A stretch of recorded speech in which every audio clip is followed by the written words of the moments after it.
اب اس کو آپ نے تقسیم کیسے کرنا ہے؟ سب سے پہلے کن ورثہ کو دینا ہے، دوسرے نمبر پہ کن ورثہ کو دینا ہے، تیسرے نمبر پہ، یہ اس کی تفصیل ہے۔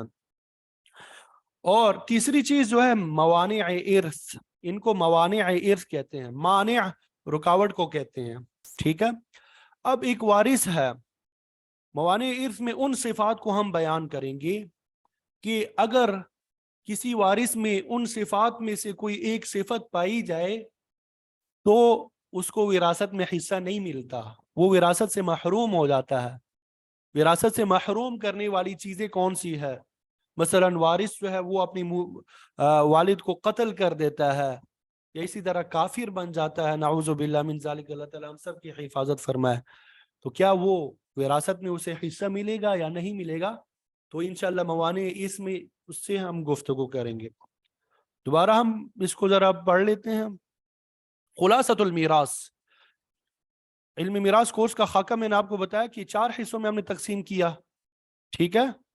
تو سب سے پہلا حصہ جو ہے وہ خلاصۃ المیراث، علم میراث کا خلاصہ، ٹھیک ہے۔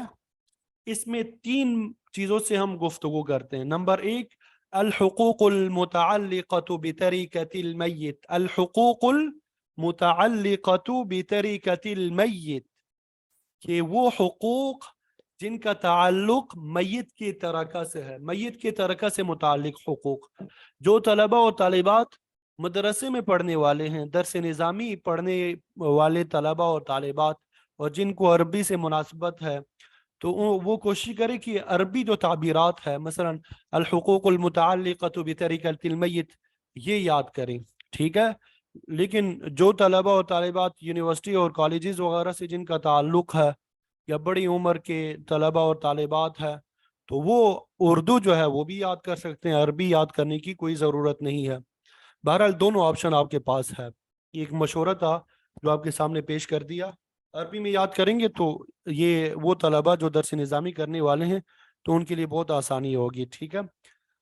نمبر 2، ترتیب و تقسیم ترکہ، ترتیب و تقسیم تریکہ، را کی زیر کے ساتھ بھی پڑھ سکتے ہیں اور ترکہ را کی زبر کے ساتھ بھی پڑھ سکتے ہیں، ترکہ تقسیم کرنے کی ترتیب۔ نمبر 3، موانع الارث، موانع الارث، ٹھیک ہے، موانع ارث۔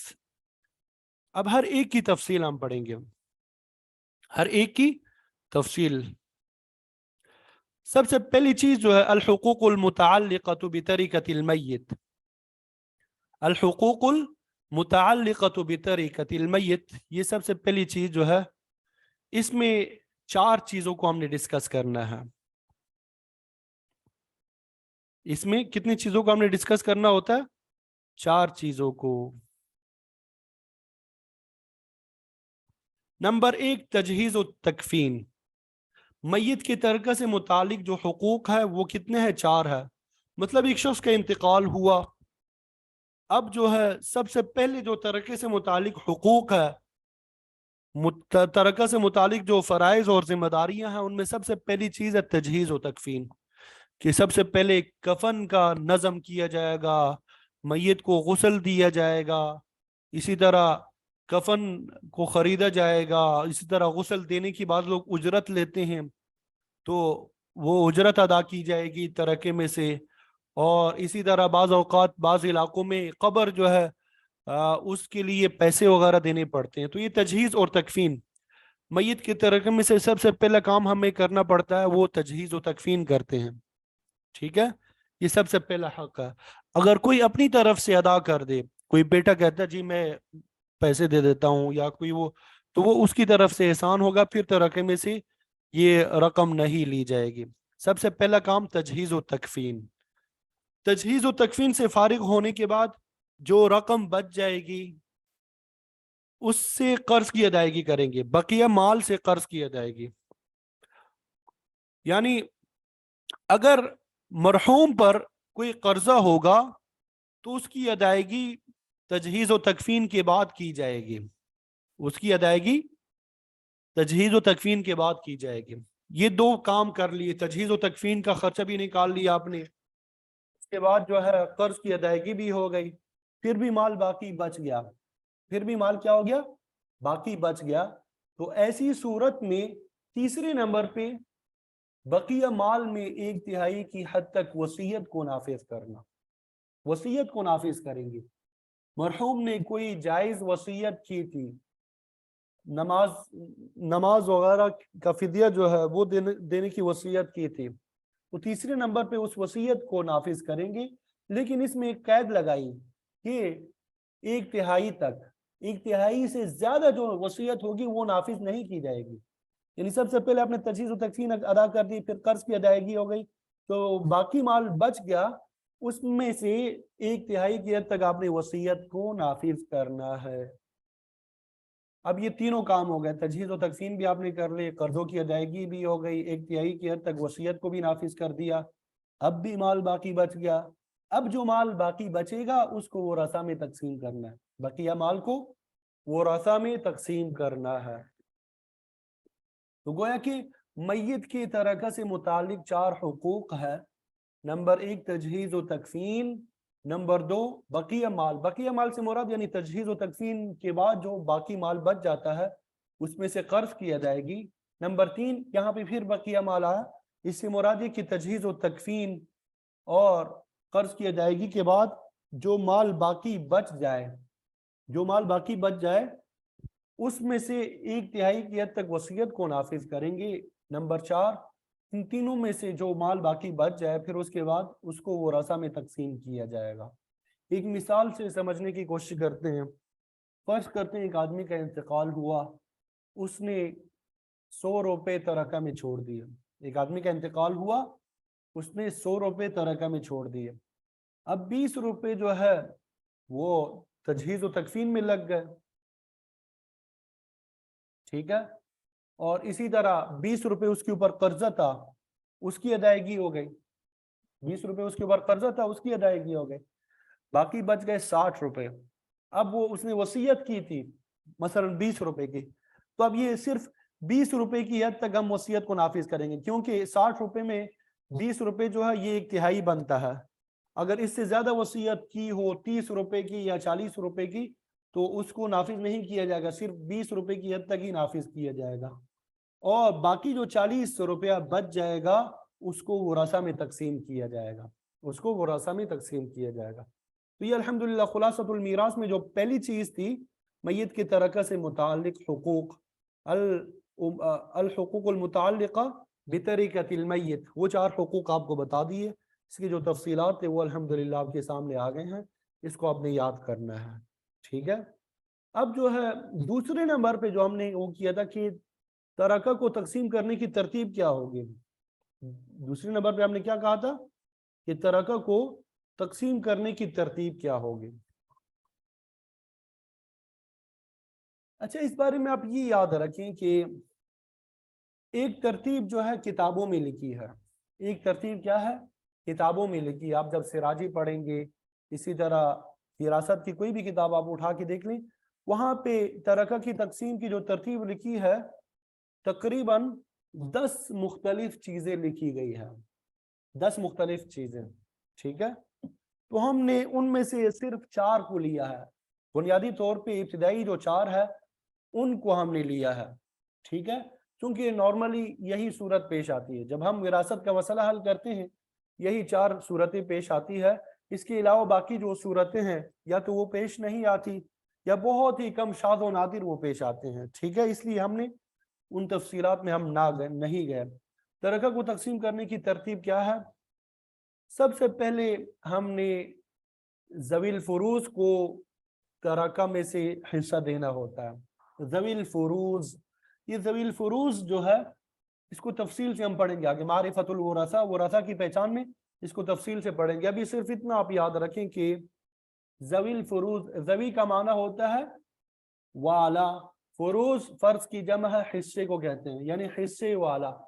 یعنی قرآن مجید میں جن کے حصے مقرر ہے، قرآن مجید میں جن کے حصے مقرر ہیں انہیں ذوی الفروض کہا جاتا ہے. تو سب سے پہلے ذوی الفروض جو وارث ہوں گے ان کو ہم حصہ دیں گے. ترکہ میں سے سب سے پہلے ان کو دیا جاتا ہے. دوسرے نمبر پہ عصبہ. عصبہ سے مراد کیا لیں گے؟ جن کے حصے قرآن میں مقرر نہیں ہیں، جن کے حصے قرآن میں مقرر نہیں ہے۔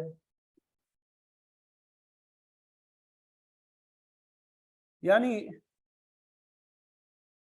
ذوی الفروز اگر نہ ہو تو پورا مال لیتے ہیں، ذوی الفروز اگر نہ ہو تو کیا کرتے ہیں؟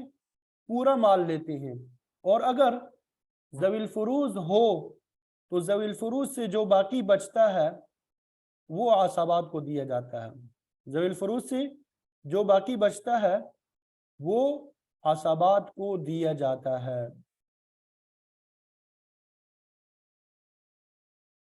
عصبت کی آپ کو کیا سمجھ آئی کہ ذوی الفروز ورثہ اگر نہ ہو تو پورا مال جو ہے عصبہ لے لیتے ہیں، اور اگر ذوی الفروز ہو تو ذوی الفروز کی موجودگی کی صورت میں جو مال باقی بچ جائے گا وہ عصبہ کو دیا جائے گا۔ ٹھیک ہے، یہ ہو گیا۔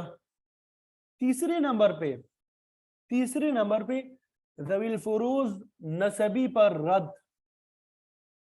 یہ ذوی الفروز کی دو قسمیں بنتی ہے، آگے انشاءاللہ ہم پڑھیں گے، ایک ذوی الفروز سببی اور ایک ذوی الفروز نسبی، نسب کے اعتبار سے ذوی الفروز اور ایک سبب کے اعتبار سے۔ میاں بیوی یہ دونوں ذوی الفروز ہے، میاں بیوی کیا ہے؟ دونوں ذوی الفروز ہے، لیکن یہ سببی ہے، نکاح کی وجہ سے یہ ذوی الفروز بنے ہیں۔ ٹھیک ہے، یہ نکاح کی وجہ سے وارث بنے ہیں، اور باقی 10 کل جو ذوی الفروز ہے 12 ہے، میاں بیوی کے علاوہ باقی جو ذوی الفروز ہیں ان کو ذوی الفروز نسبی کہا جاتا ہے، انشاءاللہ تفصیل سے پڑھیں گے۔ تو اگر ذوی الفروز سے باقی بچ جائے، ٹھیک ہے، اور عصبہ بھی نہ ہو، تب ذوی الفروز نسبی پہ رد کیا جائے گا۔ اب رد یعنی ان کو دوبارہ دیا جائے گا، رد کے الگ سے اصول ہو، کس طریقے سے رد کیا جاتا ہے یہ انشاءاللہ تفصیل سے پڑھیں گے، ابھی صرف آپ نے یہ نام یاد رکھنا ہے۔ نمبر 4 ذوی الارحام۔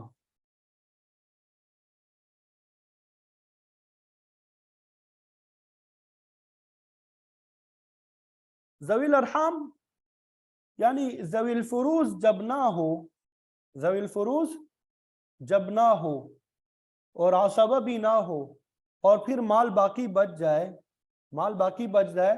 تو ایسی صورت میں وہ ذوی الارحام کو دیا جاتا ہے۔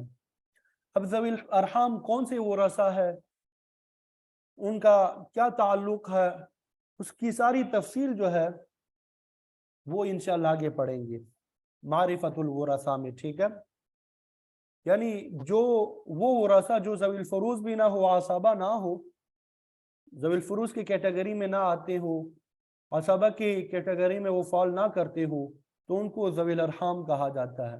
ان کی 4 قسمیں ہیں، انشاءاللہ آگے ہم پڑھیں گے۔ تو ترکہ کو تقسیم کرنے کی ترتیب دوبارہ ایک مرتبہ دہرا لیتے ہیں کہ سب سے پہلے جو ترکہ آپ نے تقسیم کرنا ہے ذوی الفروز میں سے، ذوی الفروز کو حصہ دینا ہے۔ سب سے پہلے آپ نے کس کو دینا ہے؟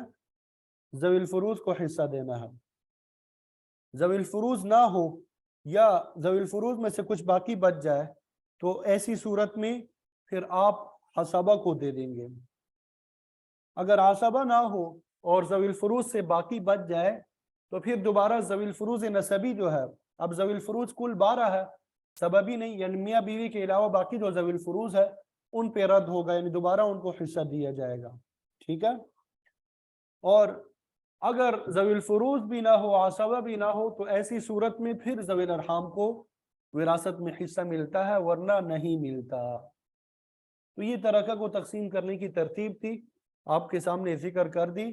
اس کے علاوہ کتابوں میں جو ہے وہ بیت المال کا بھی ذکر ہے، موسیٰ لہ بجمیع المال، یہ تقریباً 10 مختلف قسمیں بنتی ہے، اس کو ہم نے یہاں بیان نہیں کیا۔ چلیں، تو یہ خلاصۃ المیراث کی 2 چیزیں ہیں آپ کے سامنے آ گئیں۔ ترکہ کی جو حقوق ہے، ترکہ سے متعلق 4 حقوق وہ بھی بیان کر دیے، ترکہ کو تقسیم کرنے کی جو ترتیب تھی وہ بھی بیان کر دی۔ اب تیسری چیز جو ہے موانع ارث، موانع ارث یہ آپ کے سامنے بیان کرنا ہے۔ موانع ارث کے بارے میں آپ کو میں نے بتایا کہ وہ صفات کہ اگر کسی وارث میں ان میں سے کوئی ایک صفت پائی جائے تو اس کو وراثت میں پھر حصہ نہیں ملتا۔ ان میں سے اگر کوئی ایک وارث میں صفت پائی جائے تو پھر اس کو وراثت میں حصہ نہیں ملتا، ان کو موانع ارث کہا جاتا ہے، ٹھیک ہے۔ اب سب سے پہلے جو سبب ہے، صفت ہے غلامی۔ اگر کوئی وارث غلام ہوگا، بیٹا غلام ہوگا، تو اس کو وراثت میں حصہ نہیں ملے گا، غلام کو وراثت میں حصہ نہیں ملے گا۔ نمبر 2، قتل۔ اگر وارث نے اپنی مورث کو قتل کر دیا تو ایسی صورت میں قاتل جو وارث ہے وہ وراثت سے محروم ہوگا۔ خدا نہ کرے بیٹے نے باپ کو قتل کر دیا، اب بیٹا جو ہے ویسے تو وارث ہوتا ہے، لیکن اس قتل کی وجہ سے اب وہ اپنے باپ کا وارث نہیں ہوگا، اس کو وراثت میں حصہ نہیں ملے گا،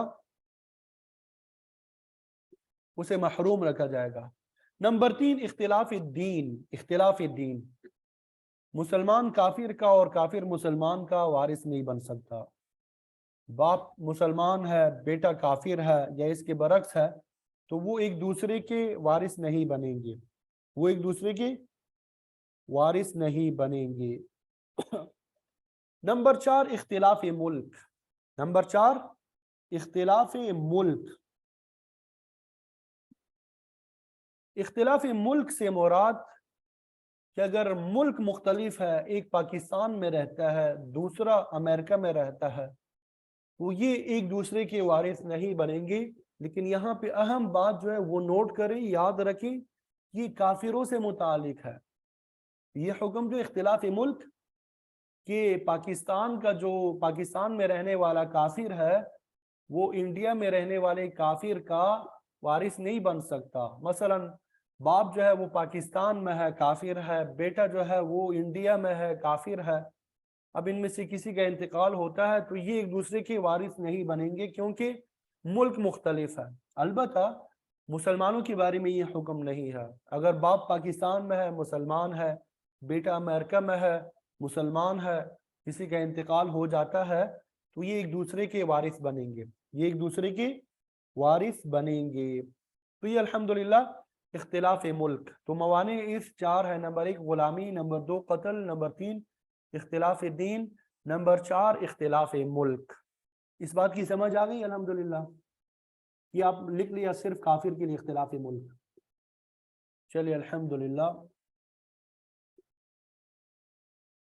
کوئی بات اگر پوچھنی ہو جو سمجھ نہ آئی ہو پوچھ سکتے ہیں، اگر ابھی تک سمجھ نہیں آئی اب بھی توجہ کریں، اب دوبارہ اسی کو عربی میں دہرایا جا رہا ہے، انہی باتوں کو عربی میں یاد کرنے کے لیے اس کو دہرایا جا رہا ہے۔ تو جنہوں نے عربی میں یاد کرنا ہے ان کے لیے یہ بڑا مفید ہے، ٹھیک ہے۔ ابھی تک جو کچھ ہم نے پڑھا ہے اسی کو عربی میں ہم بیان کریں گے۔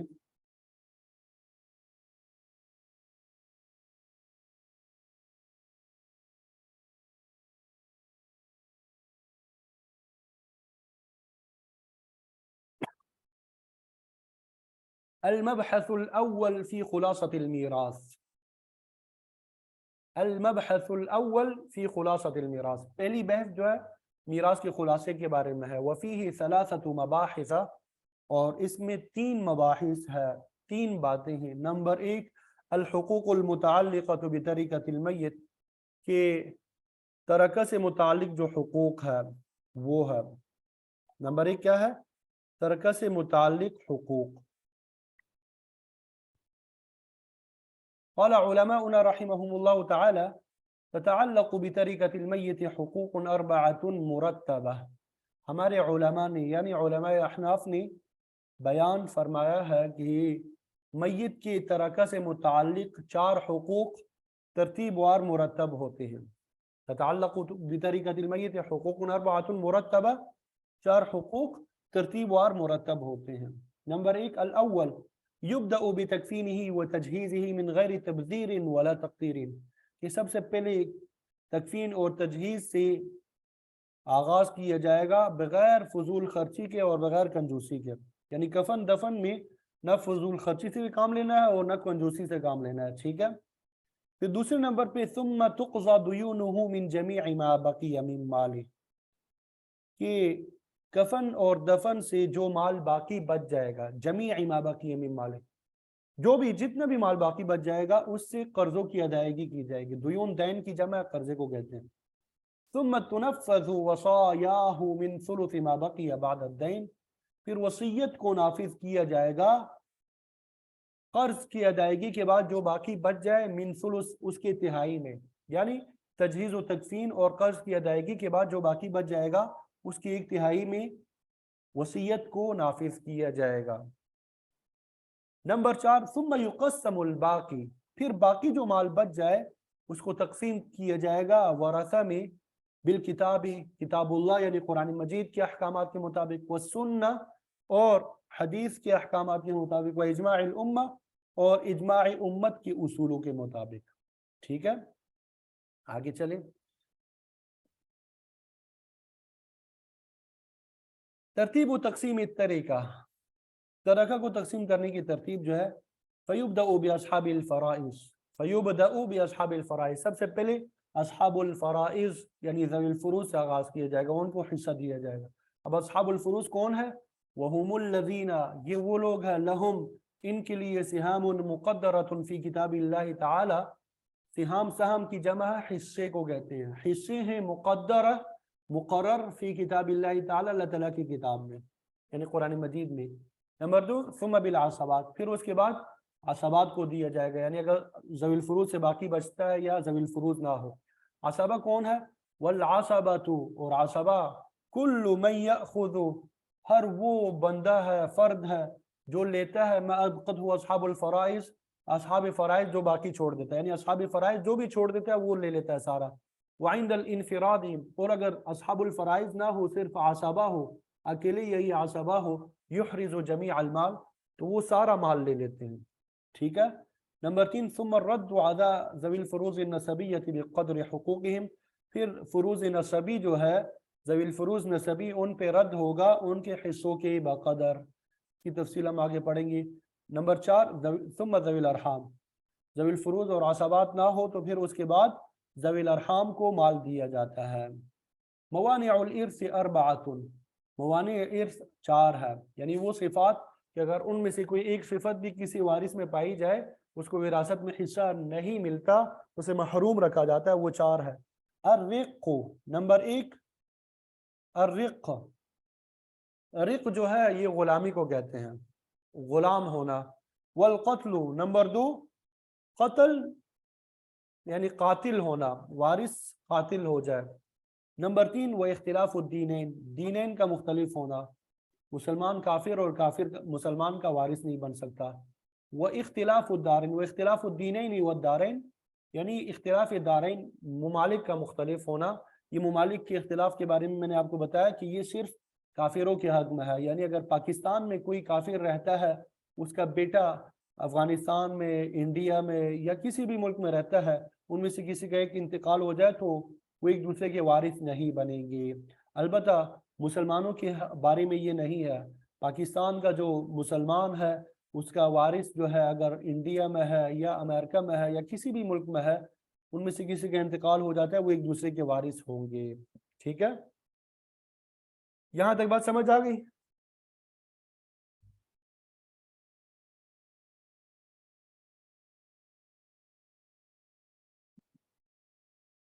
الحمدللہ الحمدللہ.